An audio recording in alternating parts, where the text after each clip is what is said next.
talk about the business and marketing side of plastic surgery. I'm your host, Catherine Maley, author of Your Aesthetic Practice, What Your Patients Are Saying, as well as consultant to plastic surgeons to get them more patients and more profits.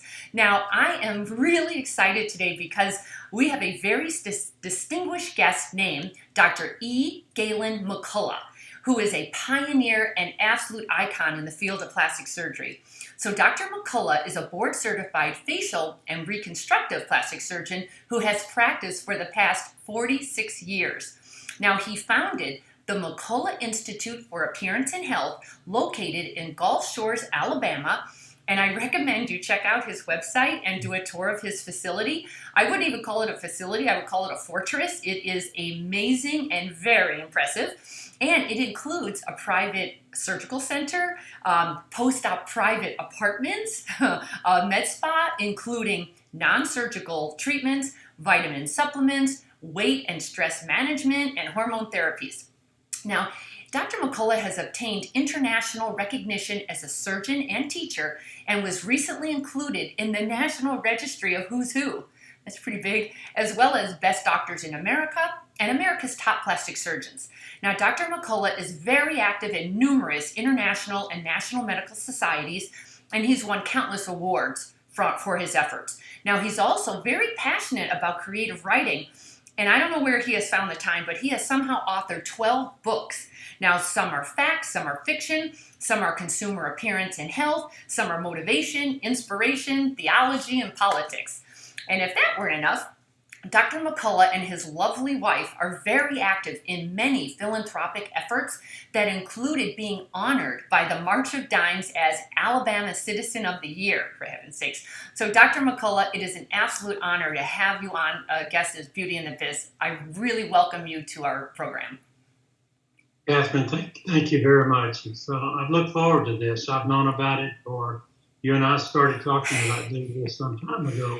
But we finally were able to get our schedules, to get our schedules coordinated and to actually connect, and hopefully we'll have a good time here for the next few minutes. Absolutely. So you are one busy guy. Can you just tell me, out of sheer curiosity, your fortress is amazing, and I think your son designed it for you. Can you just tell me how many square feet it is? It's about 32,000 square feet. That's amazing. And it has all of the different amenities that you mentioned. And we have 6 villas where our patients stay after surgery, and everyone spends the first evening here. Mm-hmm. But many of our patients come from far away, and some will stay as long as a week or 2 weeks until they're totally healed and then can go home. And the average person wouldn't really know that they had undergone surgery. They just think they had a long vacation and return home looking rested. Mm-hmm. And it's right in the center of a golf course here in Gulf Shores, Alabama, which is a resort along the Alabama Gulf Coast. Mm-hmm. And we have about 20 some odd miles of that white sugar sand that people are familiar with in Destin, Florida, and Panama City, Florida, that comes right over into the state of Alabama. And so Susan and I have lived here for the last 21 years. And it was a great move, I must tell you. Just out of curiosity, we'll talk about marketing, but right now, while we're on geography, is it a resort as in, can you sustain yourself with the general population nearby, or do you need the whole world to market to keep it active? Well, let me explain it. And we've looked at this before I came down here. As a matter of fact, I did a lot of research. As you know, I practiced in Birmingham for 25 years and actually had a center there that was larger than this one. And I sold it, and we'll get into that if you want to. Yes. in a little while. And I was 52 years old and thought I was going to retire. Wow. And never done anything but work. And so I went to 2.5 day work week. And I liked it a lot for about 6 months. And then after 6 months, I was miserable. And I tried to buy it back, and they wanted more money for it than they paid me. And I said no. And I had some non-compete clauses. And so I just decided that I would build one here in Gulf Shores. But let me explain to you about our clientele. Mm-hmm. If you draw a line, and this is the Gulf Coast, and everything north of that is land. And then everything south of that is the Gulf in the oceans. About 1/3 of our practice comes from a 60-mile radius, Okay. and that includes Mobile, Alabama, and Pensacola, Florida. We're right in the center of that arc. And then you go out another 300 miles to New Orleans, Jackson, Mississippi, Birmingham, Atlanta, and probably Tallahassee, Florida. And another 1/3 come from that arc.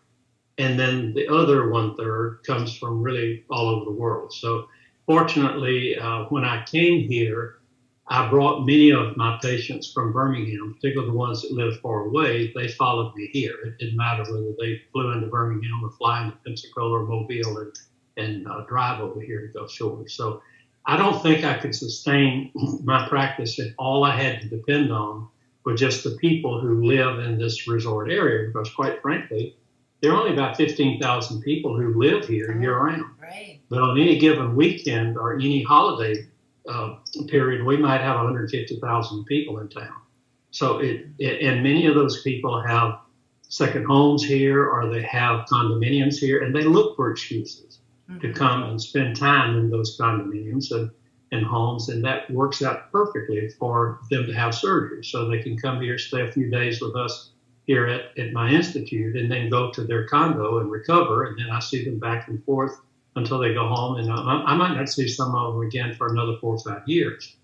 But we'll talk about this a little bit too, but I think the ability to email photographs, so-called telehealth or telemedicine, I've been using that probably longer than I should. I've been doing that for 20 years.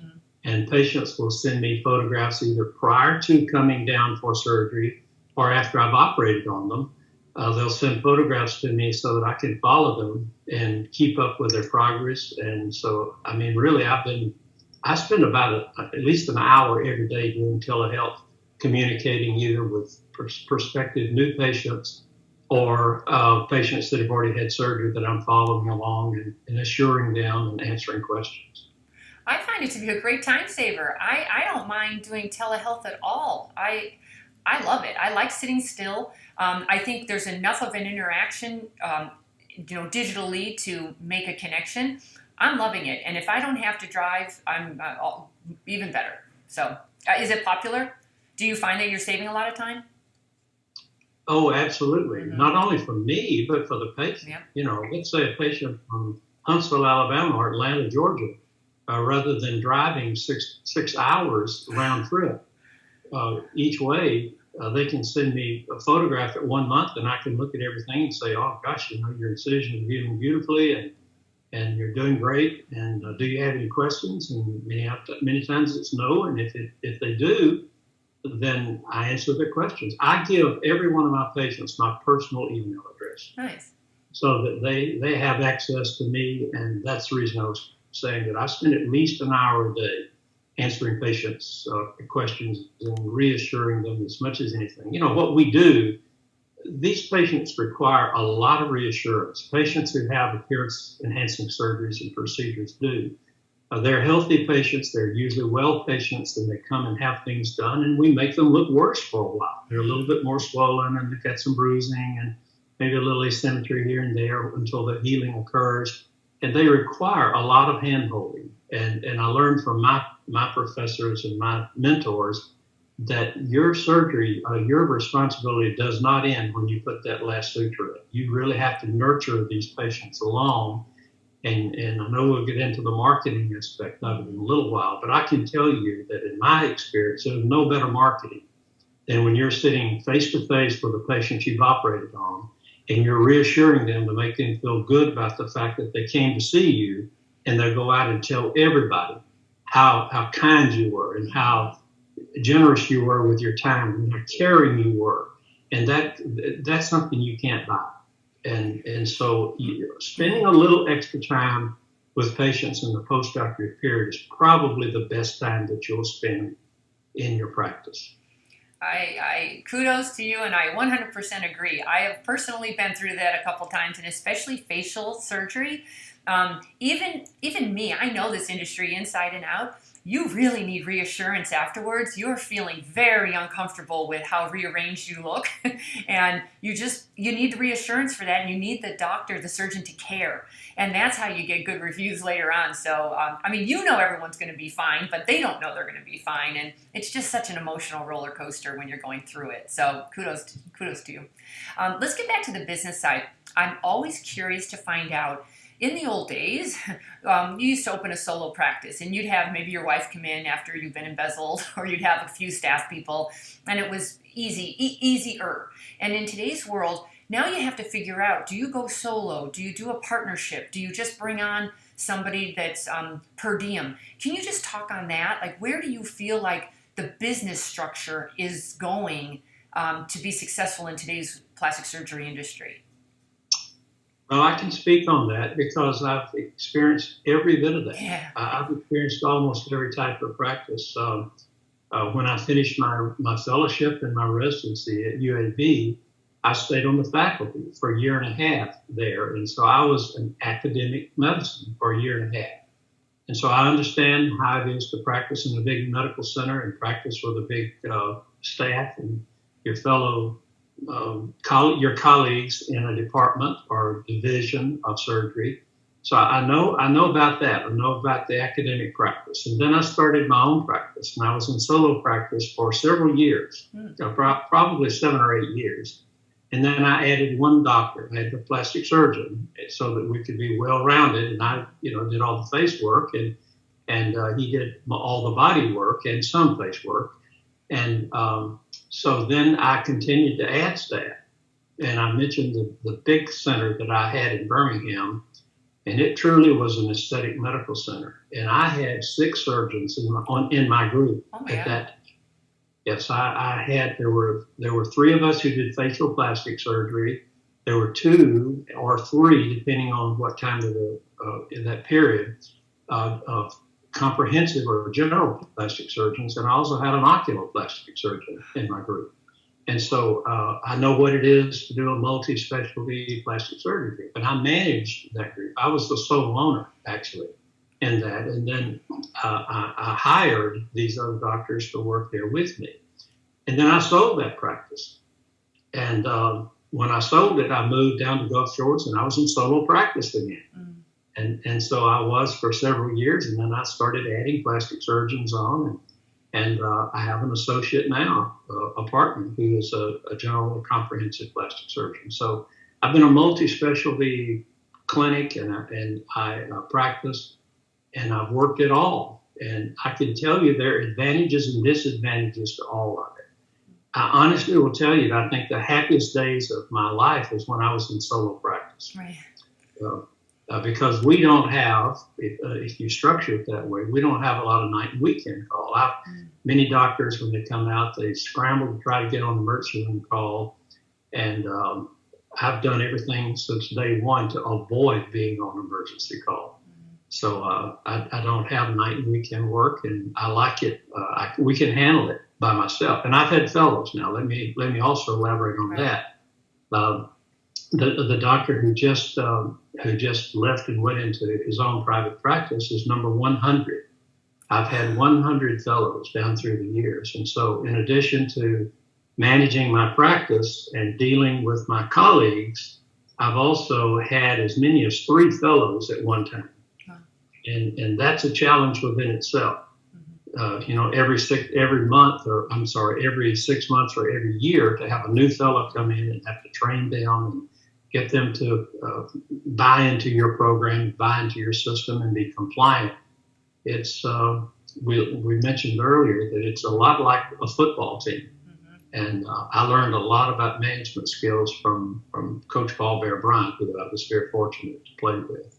Just in case others don't know, you were a very big deal football player many years ago in Alabama, and football and Alabama go together, don't they? Yeah, I was extremely fortunate. I was at the University of Alabama at a good time when Coach Bryant was in his heyday, and Joe Namath was my quarterback, and so he was doing some great things.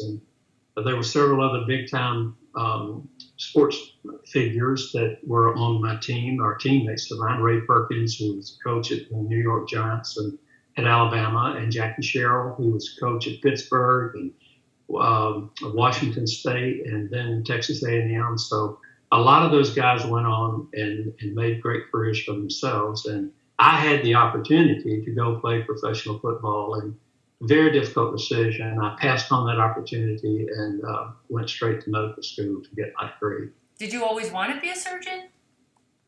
Yes, I think I did. I was, even as a child, I loved doing things with my hands. I put together model airplanes and model different things. And I built an entire bridge 4 feet long out of toothpicks as a science project. And I enjoyed, and I did paint by the numbers type things. And so I've always enjoyed working with my hands and trying to be creative. And came very, very close to becoming an architect.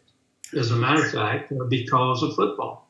I was recruited by several colleges, including Alabama, Auburn, Florida State, Georgia Tech, Clemson, and I had the opportunity to go into architecture. And my father had been in the construction business. He was a plumber, and I'd worked on construction jobs. And the only guy I ever saw come on the job with a tie and a white shirt on was the architect. And I was in a ditch 6 feet deep, and I looked up and I said, that's the guy I want to be. So I'd committed to become an architect. And then Coach Bryant came along, and I told him, he said, I'd like you to come to Alabama and play football for me. And I said, well, Coach, I'm honored, but I've already committed to go to Georgia Tech and be an architect.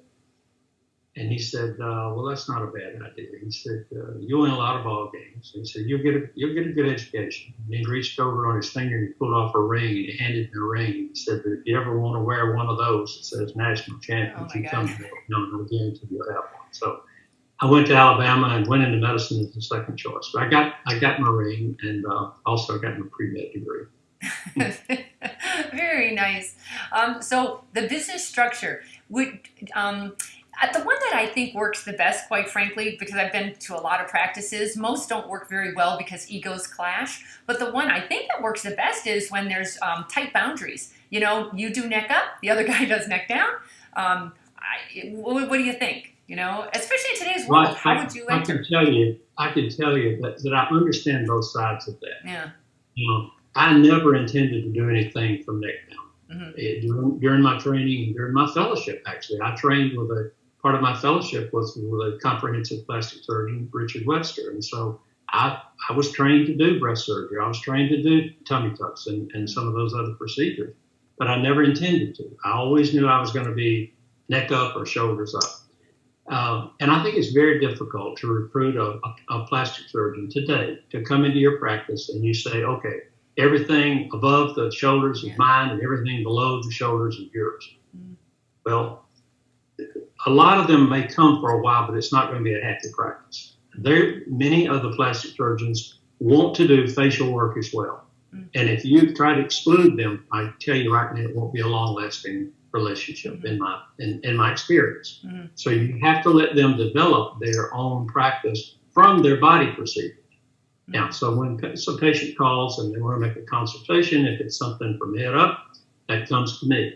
If it's something from neck down, that goes to them. But during the process, when they become their doctor, if a patient wants to have an eyelid surgery or a facelift or another facial procedure, they can have that patient on their schedule. Sure. Mm-hmm. So they can, I don't restrict them. Mm-hmm. But the only restriction is in the initial consultation period. But many of them build, very successful facial practice as well. So I don't think it works well if you try to exclude a comprehensive plastic surgeon from going above the shoulders, because sooner or later that one's going to fall apart. That totally makes sense. I should have clarified that for the newcomers to the practice when they don't know who they want. It would have been that, but yes, that surgeon should keep that patient, for a lifetime if at all possible. Exactly.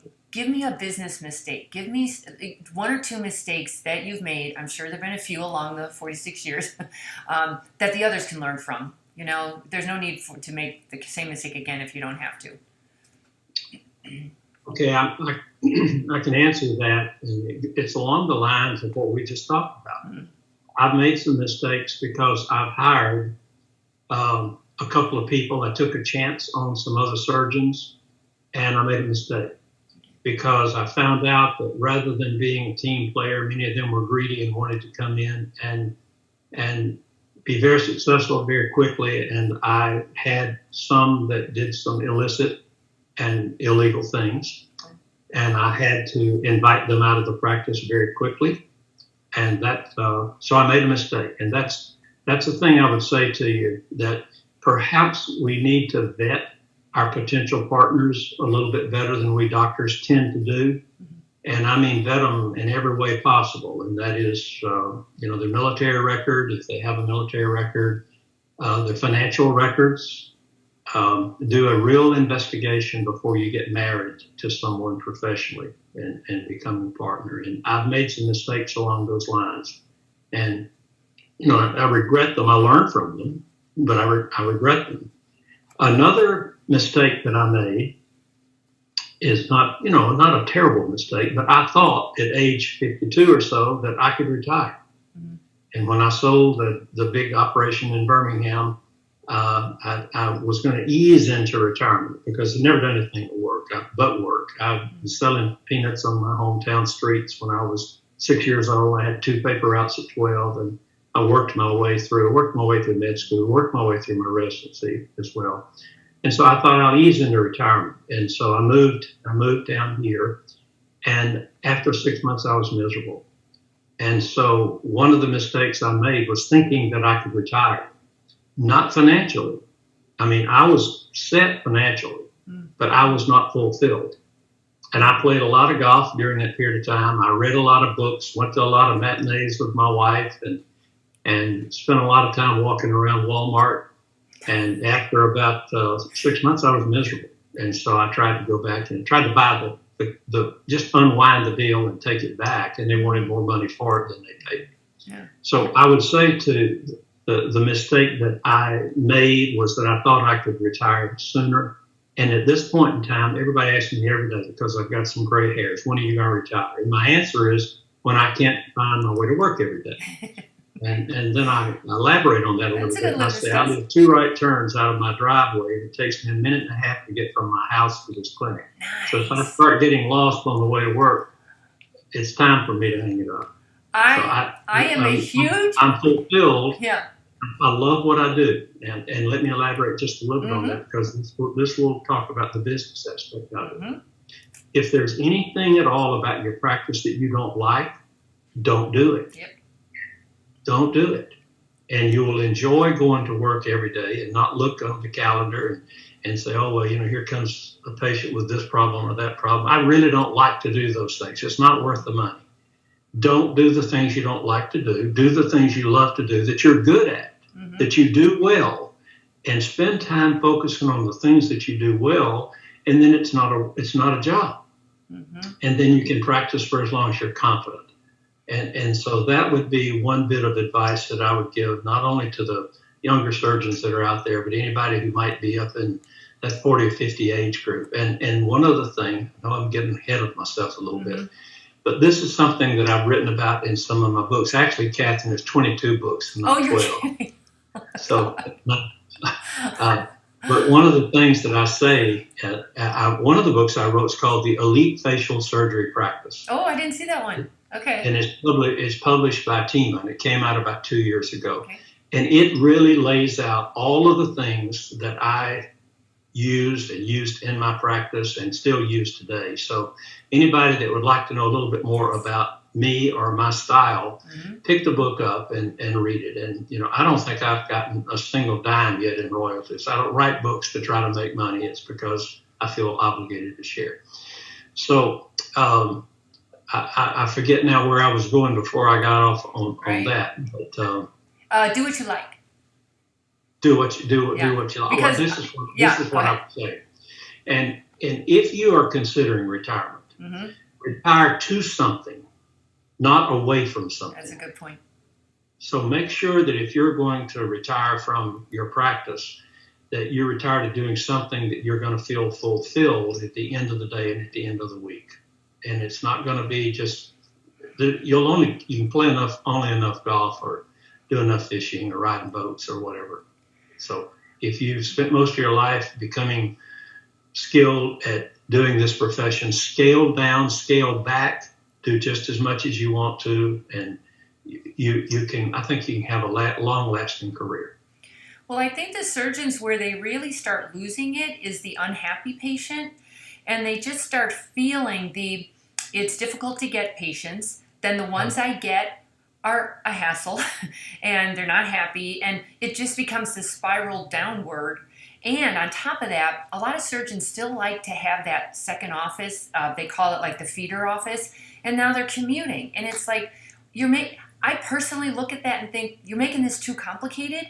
I would go quality rather than quantity. I don't like to make decisions based on desperation. And that's what happens. They've got overhead to pay for. And that's why they're taking the patients that they know darn well. It's not a good, it's a crapshoot, you know? They don't have a good connection with them, and they just hope it all works out. What would you say to that? I think the second office is probably the biggest mistake that a lot of people make. And during the transition period, when I was transitioning from Birmingham to Gulf Shores, I was going back and forth. Oh. I'd be a week down here and a week up there. And I found out that when I got back to Birmingham, I spent the first 2 or 3 days putting out fires among the other doctors in the group because of some of the professional jealousies and things that you mentioned a little bit earlier. And I think the time that you spend going back and forth and then trying to manage 2 different offices, spend that time where you are. Mm-hmm. And I think it's the highest and best use of your time. So I'm not a fan of satellite offices. I've even done that. I had consultation centers all along the Gulf Coast. I think I had 7 consultation centers all the way from Panama City, Florida to Biloxi, Mississippi at one time, and had a person stationed there to answer questions and give out literature and schedule consults and that sort of thing. And that worked pretty well, but it just got to be overwhelming for me. And I just found out that if I would spend my time right here in my little nest and do the things that we need to do and spend time with the patients, that in the long run, you cut your overhead way back and you improve the quality of your lifestyle. I agree. So let's talk about marketing, because it's changed so much from the days. You know what? I want to put this in context because this is also marketing. Your fellow that you've trained was Dr. Paul Nassif, who's now on Botched. And I just watched. Paul interviewed with me, but like a fool, I didn't take him. Oh. I took another outstanding person, and but I've known Paul ever since he interviewed with me. Yeah, well, I saw him interview you for your latest book, and I thought he said he was trained by you. No? No. He never trained with gotcha. me. We've been dear friends, and we always get together at meetings and talk about different things and have a great relationship. But I wish I could take credit for training Paul, because he's done extremely well. And I'll tell you, he's really been good for our field. Mm-hmm. Many people may not realize it, but Paul Nassif is really good for facial plastic surgery. For sure. Because people become aware of some of the problems, and yet what he does, he gives the patients hope. Mm-hmm. So he gives hope to those patients that have been distraught and don't think there's anything that can be done for them. And that's a great service. And I think that it would be nice to have someone that you could refer a patient to. And let me pick up on that a little bit too, Catherine, because I think this is really important business-wise. This is something that I did early on, and I'm glad I did. When I went back in practice, I was a young guy, and people would come in and ask me to do all kinds of things. I probably wasn't ready to do those. For example, revision rhinoplasty. Whoa. I think it takes years to learn to do revision rhinoplasty. And so when a patient would come in with a very difficult nose, I would send them to my mentor, Jack Anderson, in New Orleans. Oh, wow, yeah. And tell them that this is the doctor who I think is best qualified to treat your condition. And they would get a good result, and then Jack would send those people back to me, and I would follow them. And then I'd end up doing faces and eyes and other things on them. And then ultimately, I could do the other revision rhinoplasties if necessary. But I think sometimes doctors make mistakes because they want to do these procedures, perhaps financially or ego-wise, and we may not be ready to do them. And so sometimes the very best thing that you can do is to get the patient into the hands of the person best qualified to solve their problem. And if you do that, your stock is going to go up in the patient's mind, and they'll come back to you for other things. You don't lose those patients. I found that to be true, and it was a practice that I followed very carefully until several years into my practice, and it served me very well, I can tell you.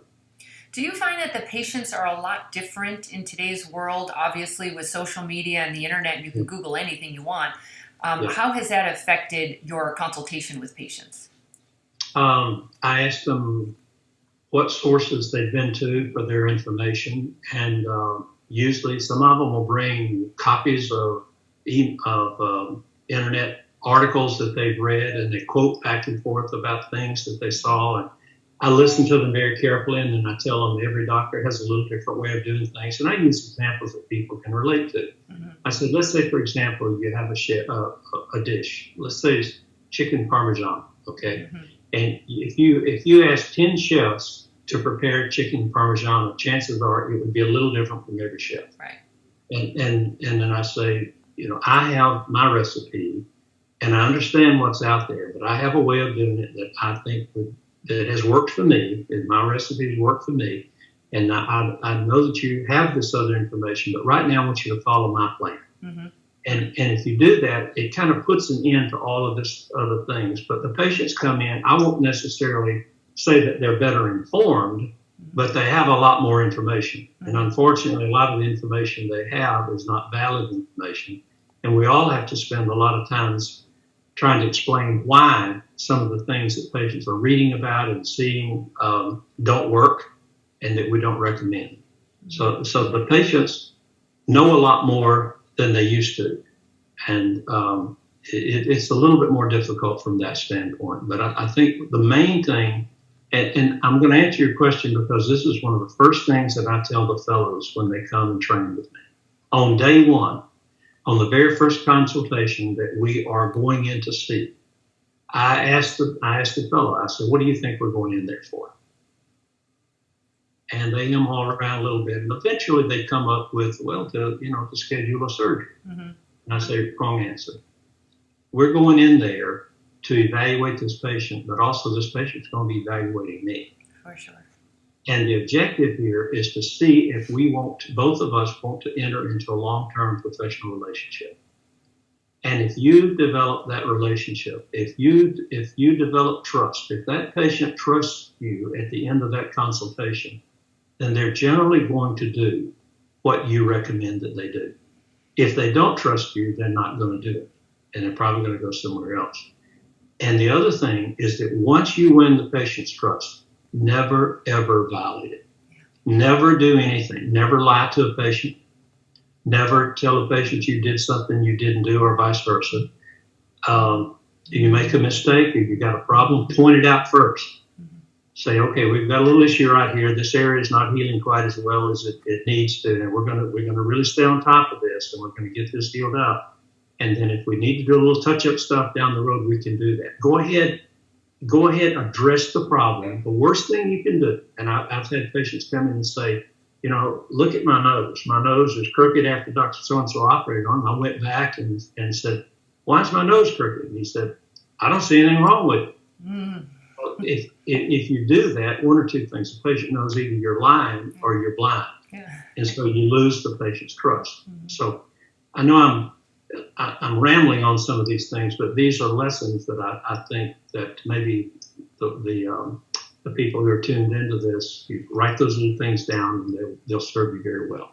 Well, and there's another point that I have hung my hat on for the last 21 years, and that is the lifetime value of a plastic surgery patient. And I find that most surgeons want surgical patients now. They just want new patients, period. And I say, gosh, there's an easier way to do this. If you would look at the patient as a lifetime patient rather than as a one-time hit. And I know you believe that because that's why you have created an atmosphere for that patient to return again and again, no matter where they're at on the ladder of facial rejuvenation. Can you speak to that? Because I don't know how you can do it in today's world. I absolutely can. It dovetails into what I said about establishing that long-term patient relationship, doctor-patient relationship. Mm-hmm. I've been in practice, as you said, now going on 47 years. And so I have patients that I did rhinoplasties on when they were teenagers. Just operated on one last week. Did a rhinoplasty on her when she was a teenager, and I've done done a facelift and a tuck-up on her since then. Mm-hmm. And so I still use paper charts. And some of my charts are volume 1 and volume 2. And I can tell you that once you get that patient into your practice, don't ever let them go. Mm-hmm. Keep them there. Mm-hmm. And that's just found money. You don't have to do any additional marketing because they'll do the marketing for you and they'll come back. Once you build up this backlog, I would say that in a week's time, probably 25% of the patients I operate on every week are patients I've operated on previously. Exactly. That are coming back to have new procedures. And then what about the time that you have to invest in evaluating the patient and getting to know the patient, that's already been invested. So keep them there. Don't chase after the new patient. Mine, M-I-N-E, the fields and patients that you've already got is what I'm trying to say. Yep. Spend a little extra time maintaining that relationship and it'll come back to you in spades. And how much of those patients came from word of mouth from your other patients? Probably half. Right. Yeah, I just don't understand why I feel like I'm fighting a losing battle on that because I love patient retention. I think that's where your leverage is. And I don't think anybody wants to hear that. They just want to hear the internet guys say, oh, I'll get you 10 new surgeries a week. And no, they won't. They'll say it. They say they will, but I don't believe that. In today's world, it's too competitive. That patient isn't just going to see you. If it's Google, they're going to see you and 3 others, and they're going to show up with all the quotes, and they're going to negotiate. I just think that's a tough way to run a practice, especially in today's world. It's not a smart way. No. It is a tough way, and it's not a smart way. And patient retention is something that every doctor has the ability to do. So why don't they? It might require a little bit more time, and it requires treating them a little bit differently. And I know I'm elaborating on things, but when I look at my schedule, and I see my patients in the morning, something I learned from one of my mentors, Jack Emerson. We saw all of his clinic patients in the morning and operate in the afternoon. And I love that schedule. It's what I've done ever since I've been in practice. So I look at my schedule every day. And if I see 12 or 14 post-op patients in a day, along with a couple of consults, that's a busy morning for me because I spend a fair amount of time with each one of them. And I like to look at that sheet and say, gosh, here come 10 or 12 of my best friends in here today. I can't wait to see this one and this one and this one and this one. And if you get to a point where you say, oh my God, Miss So-and-so's coming in today, or Mr. So-and-so's coming in today, you missed on the front end. You probably shouldn't have operated on that patient in the first place if you dread seeing them come back. And once you do that, you get to know about their family and their children and their grandchildren and their hobbies and everything. And it makes those post-op visits very pleasant. And if you have a little problem and then you tell them, this is going to be okay, that little lump will go away, or that will smooth out, they'll believe you if you've never lied to them before. And it just makes it so much easier. You're not in a defensive mode because you already have long-term relationships with these patients. So what's a marketing strategy? Because I have to get tactical here. Your marketing strategy is so clever that people don't notice it probably, and you're doing it innately. So you're very involved in the medical societies, very involved in your community, philanthropic, all of that, in books, all of that leads to PR, more eyes on you, more presence online. But I don't know if you do that on purpose as a marketing strategy, but if you were to pick one that works very well for you in today's world, what's attracting patients to you today? Well, I think that as a physician, we're somewhat of a mystery to the public at large. And they like to know a little bit about us, and they like to be around us a little bit and pick our brains on different things. And if you live in a community, you should be community minded. And my wife and I have always been community minded. In Birmingham, we were, on lots of boards of directors and charitable events, and we opened up our home and our office to charitable events to try to raise money for good causes. And you get to meet a lot of people, your name gets out there, and people can put a face with a name. And it's one thing to hear about Dr. Smith and from 10 different people, but if you have the ability to walk up to Dr. Smith at an outing or a meeting, and Dr. Smith was nice to you and kind to you, and you put that name with that face, there's an attraction there. And I don't think that you can be out into the community too much. I don't mean flaunting anything, and I don't mean a lot of fanfare, but genuine community support and being involved in worthwhile causes is important, and try to be a community leader. And, my wife and I have done that, and both at the city level and state, county level. So I think that's one of the things is be visible. Be visible and be nice to everybody, because you never know. You honestly never know if you happen to be sharp to a waiter or waitress, and somebody is sitting at the next table and see you be rude to them or not kind to them, they've been watching you all along, and it's going to give you a negative image. So just realize that when you're out there, you're on stage, and you've got to be at your best and be kind and considerate. Walking down the hallway at the hospital, if somebody is mopping the floor, say good morning to them or say good evening to them. They're working too. And be kind to everybody from the top to the bottom. And I built my practice out of UAB Medical Center. I told you I was there for a year and a half. My practice was built out of that hospital because I tried to be nice and polite and kind to everybody, from the people mopping the floor to the people delivering the food to the nurses on the floor to elevator operators back when we had them.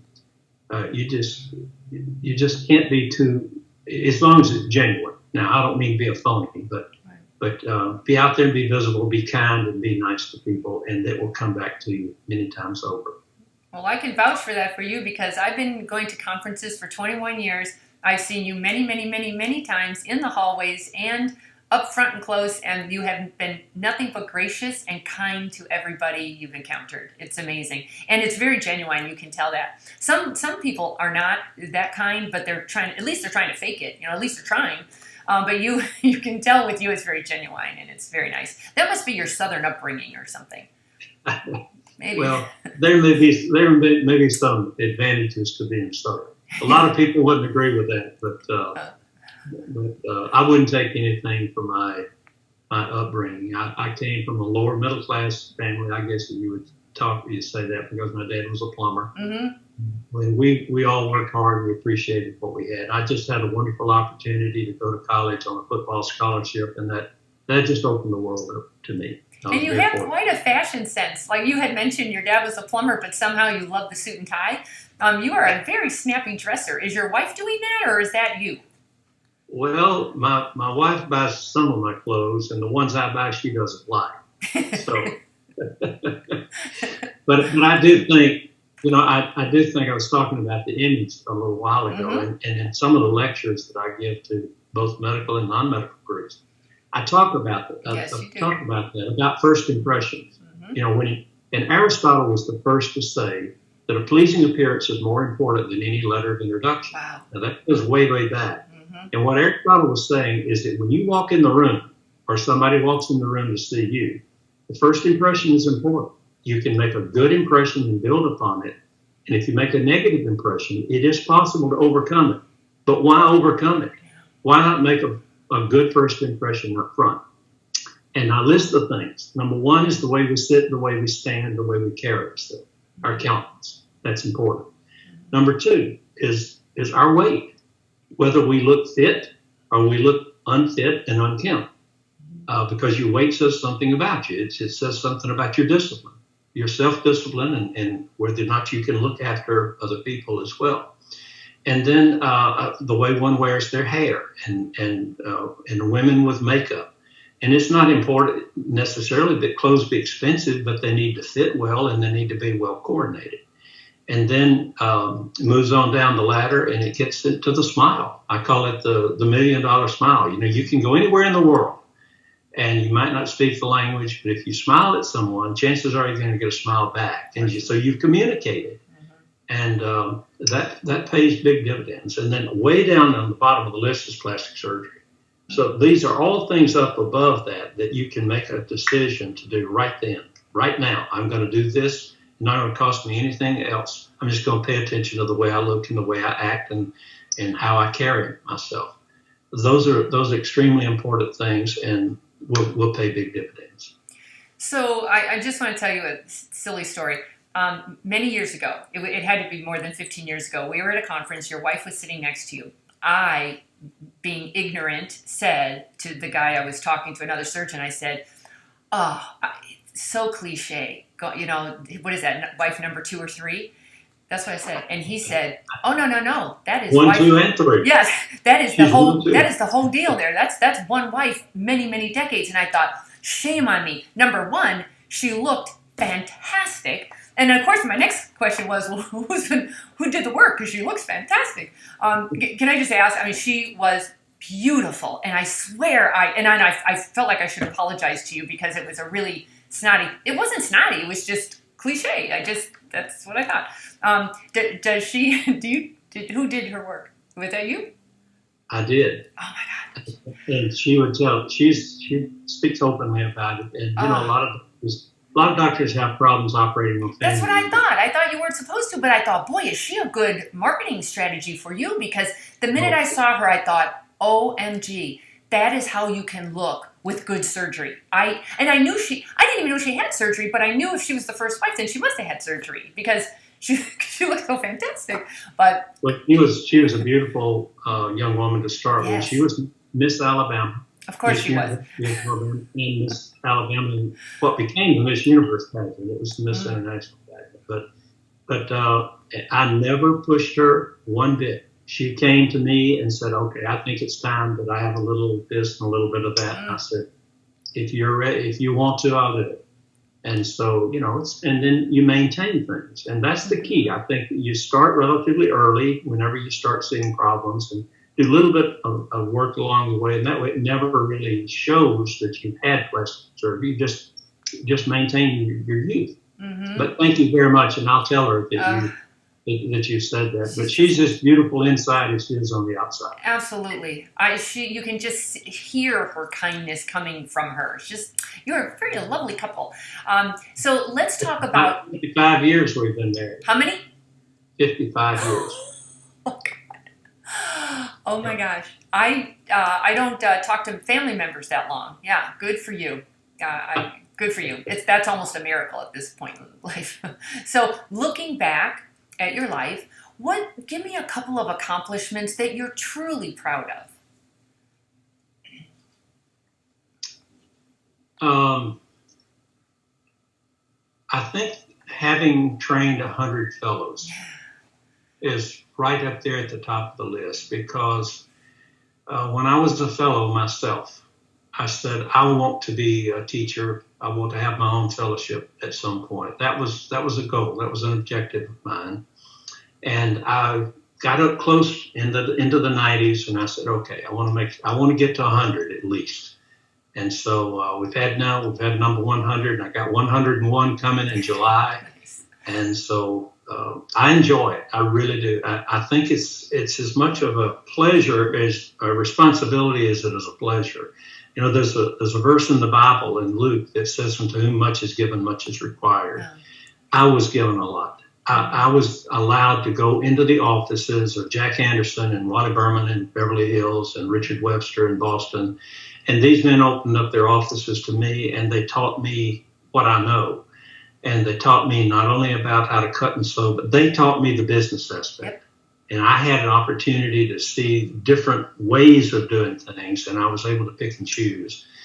And so I feel obligated to pass that along. And I've done that in the book, The Elite facial plastic surgery, the elite facial surgery practice. And that's the reason I write, Catherine. That's the reason I've written as many books as I have, is because I want to pass along the things that I've experienced. And playing under Coach Bryant was a real advantage. Here was one of the most successful coaches who ever coached. And people often ask him what the secret to his success was. And I got to know Coach from a completely different standpoint. And I never would have told anybody, but he did. I did a facelift on him about 2-3 years before he passed away. And that was probably as great an honor as you can imagine. And matter of fact, I operated on 2 of my mentors. And when they come to you and ask you to do surgery on them, it's really a great honor. And I got to know Coach Bryant through that better than you don't ever get to know your coach when you play for him. And so somebody asked him, Dick Cavett had a television show, and Dick asked him right late in life, he said, Coach, what is the secret to your success? And I've heard people ask him that question many, many times, and he'd look him in the eye and he said, well, if I knew, I sure as hell wouldn't tell you. But on that day, he kind of reared back, and I was sitting there with Susan, and I said, he's going to tell it today. He's going to tell it. And he did. And here's what he said. He said, if I've had any success in life, it's because I've surrounded myself with good people. He said, I'll never hire anybody that can't do something that I can't do. And he said, I no longer coach players. I coach coaches, and they do the teaching of blocking and tackling. But I know how to teach coaches. And the other thing that was, I've thought about it a lot, the secret to his success is he endured the ages. I mean, say, I was at Alabama during the segregation transition, and he wanted to integrate the Alabama football program long before the officials at the university would allow him to do so. And so he was willing to change. He would change with the times. His coaching style changed with the times. He put in different offenses at different times. He used different recruiting tactics as the kids got different, and he used different coaching tactics.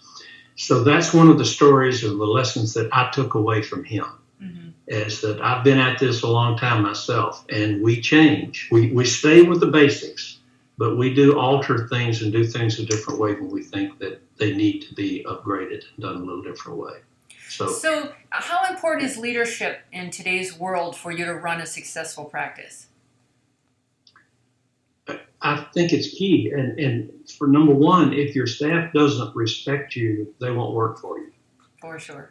They may tolerate you, but they won't work for you. And they won't do those extra little things. And you know, there's a way that you can lead people and discipline people without embarrassing them in front of other people. Never embarrass a staff member in front of another staff member or in front of the patient. They'll leave you. Or if they stay with you, they won't enjoy it. So you have to treat your people better than anybody else is going to treat them. You have to make it so that they look forward to coming to work. And we joke about it here in my practices that if somebody starts saying, thank God it's Friday, then they don't need to be there on Thursday. And I always joke, and I said, oh, thank God it's Monday. So, because if you don't enjoy what you're doing, do something else. I hear you. And you can lead in different ways. Number one, you lead by example. Now, we're big on protocols. You know, we've got all of our protocols laid out, and I've developed them all, and then we all go over them, and I get input from the staff, and we all agree that this is what we need to do. And you need to involve the staff in some of those decisions, but you need to make sure that you're the decision maker. And I would say this too, from some of the other people, stay involved in the business aspect of your practice. I don't care who you've got as a business manager, lead them, direct them. I sign every check that goes out of my practice. Don't delegate the ability to sign checks to anybody else. And that's a checks and balance, so to speak, up at the top. If whoever's writing those checks know that you're going to sign them, you're going to look at them, you're going to question some of them that you're not quite sure about, it just keeps people accountable. Absolutely. Last question. Do you have any regrets? A few. I let a few patients slip by with body dysmorphia. How do you know? It's so difficult to know. They fooled me. I'm pretty savvy at evaluating people, but I let a couple of those slip by, and then once they get into your practice, you can never make them happy because they're never happy.